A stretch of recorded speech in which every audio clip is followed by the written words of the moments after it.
અતિશય ભીના ન થવું કે લોકો નીચોવી દે, અતિશય કોરા પણ ન થવું કે લોકો ગળી વાળીને મૂકી દે, થોડા આળા લીલા રહેવું કે લોકોને સમજ ના પડે કે આને તડકે રખાય કે છાંયડે. જ્યારે આપણે આપણા સંબંધો માટે સમય નથી કાઢી શકતા, ત્યારે સમય આપણા વચ્ચેથી સંબંધ કાઢી નાખે છે. માણસને ખોટું ત્યારે જ બોલવું પડે છે જ્યારે લોકો સાચું સમજવા તૈયાર જ નથી હોતા. જિંદગીના 6 વિચારો. પ્રાર્થના કરતા પહેલા વિશ્વાસ રાખતા શીખો, બોલતા પહેલા સાંભળતા શીખો, વાપરતા પહેલા કમાતા શીખો, લખતા પહેલા વિચાર કરતા શીખો, મરતા પહેલા જીવતા શીખો અને હાર માનતા પહેલા પ્રયત્ન કરતા શીખો.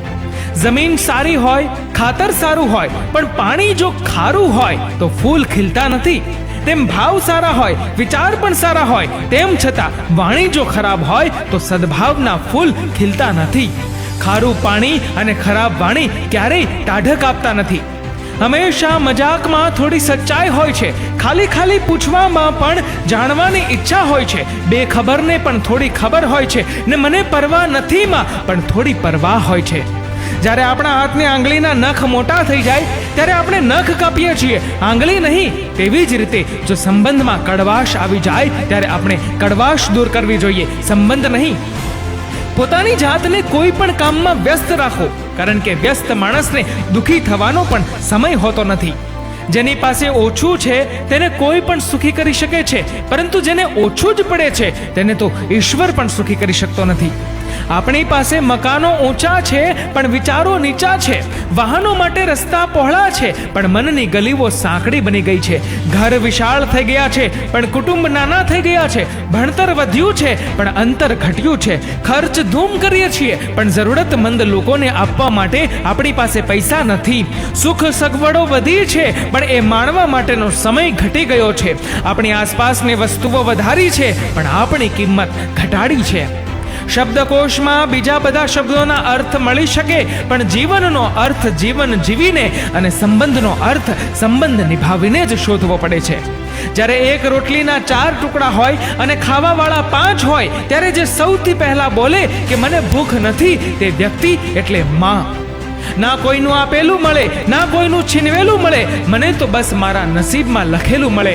ના મળે તો કોઈ ગમ નથી, મને તો બસ મારી કરેલ મહેનતનું ફળ મળે.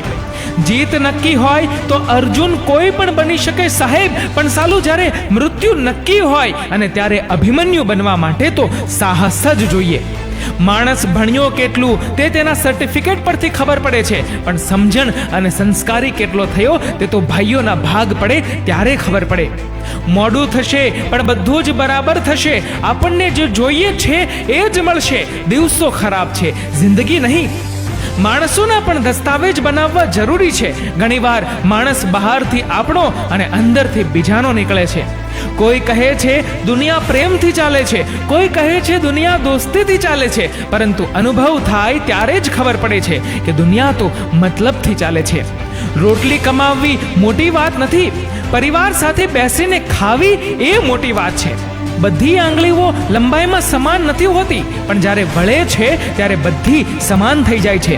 એવી જ રીતે જો આપણે તમામ પરિસ્થિતિઓમાં નમીને એડજસ્ટ થઈને રહીએ તો જિંદગી આસાન બની જાય છે. સંબંધ હોય કે સફર, જવાબ મળતો બંધ થાય એટલે સમજવું કે હવે વળાંક લેવાનો સમય આવી ગયો છે. જો તમારી પાસે ફ્રીજમાં ભોજન હોય, શરીર ઉપર કપડાં હોય, માથા ઉપર છત હોય, સુવાની જગ્યા હોય તો તમે જગતના 75% લોકો કરતાં વધારે ધનવાન છો. દીવો માટીનો છે કે સોનાનો એ મહત્વનું નથી, પરંતુ તે અંધારામાં પ્રકાશ કેટલો આપે છે તે મહત્વનું છે. તેવી જ રીતે મિત્ર ગરીબ હોય કે અમીર, તે દુઃખમાં કેટલો મદદરૂપ છે તે મહત્વનું છે. કમાવવી હોય તો લાયકાત કમાવ સાહેબ, કારણ કે લાયકાત વગર કદાચ ઓડી લઈને ફરશો ને તો પણ દુનિયા તો ડ્રાઈવર જ સમજશે. એકમાં એક ઉમેરો તો 2 થાય એવું શિક્ષક શીખવાડતા હોય છે, પણ 2 માંથી 1ની બાદબાકી થાય તો એકલા થઈ જવાય એવું જિંદગી શીખવાડી જાય છે. મિત્રો, આ વિડીયો વિશે તમારું શું કહેવું છે નીચે કમેન્ટ કરીને જરૂરથી જણાવજો. અને જો આ વિડીયો સારો લાગ્યો હોય તો આ વિડીયોને લાઈક કરજો અને શેર કરજો. અને મિત્રો, આવા જ પ્રેરણાદાયી વિડીયોઝ જોવા માટે સબસ્ક્રાઇબ કરો અમારી યુટ્યુબ ચેનલને અને ફેસબુક પર ફોલો કરો અમારા પેજને. ધન્યવાદ.